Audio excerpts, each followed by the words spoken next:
I think it's really important to teach students about slavery, particularly slavery in the North, because it's in their backyard. And I think the assumption is that slavery only happened in the South.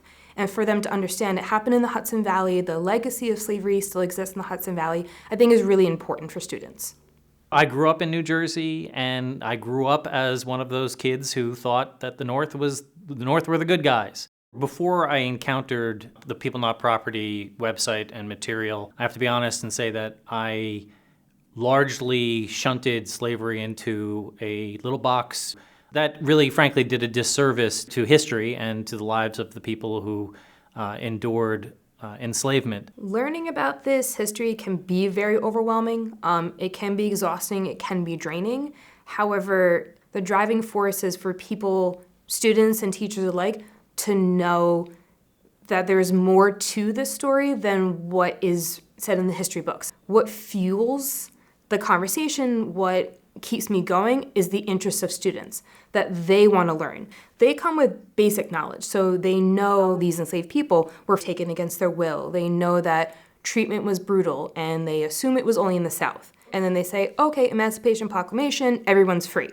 And even then, they don't understand that it wasn't really free at the same time and free in different places. It's critically important that students understand that this institution was ongoing for hundreds of years, not merely something that came to a head in a 10-year time period. I find that students have a little bit of difficulty learning about slavery when it comes to empathy. Trying to get the students to connect to individuals as people rather than statistics can often be hard. Using resources like reenactments is a huge way to create that empathy for those students. I teach in the state of New Jersey, which was the last of the states in the North to abolish slavery, but I share with my students the law where they replaced the word slavery with apprentice for life.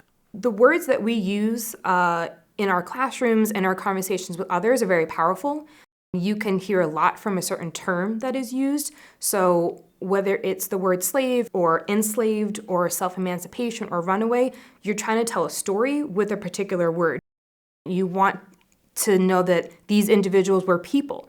I had a frank discussion with my students and they said, well, what's the difference? Slave, enslaved, it has the same word. Why can't we just use both?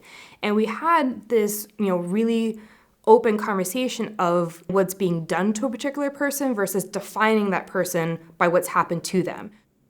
People Not Property gave students the ability to talk, to discuss, to reflect. I think it's important with this subject matter in particular that a teacher not be the sage on the stage telling the students what to think. It's much more important that students have some ownership over what they are learning.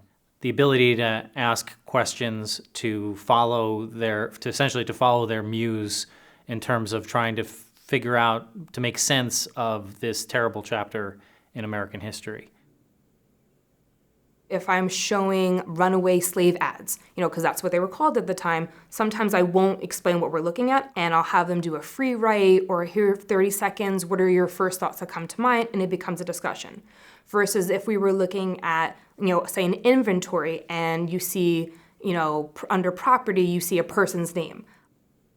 I may not tell them about that. I might just put it in front of them and have them come to their own conclusions. But I would highly recommend having a debrief at the end of your class to discuss what your students learned.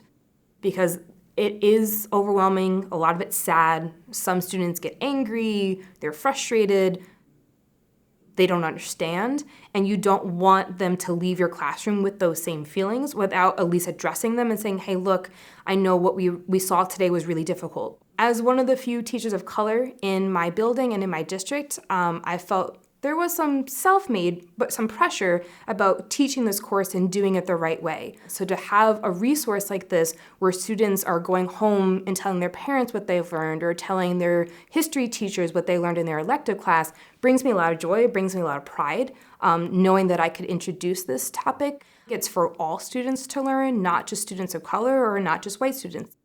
Learning African American history is U.S. history. It's these different experiences of different people that make us Americans.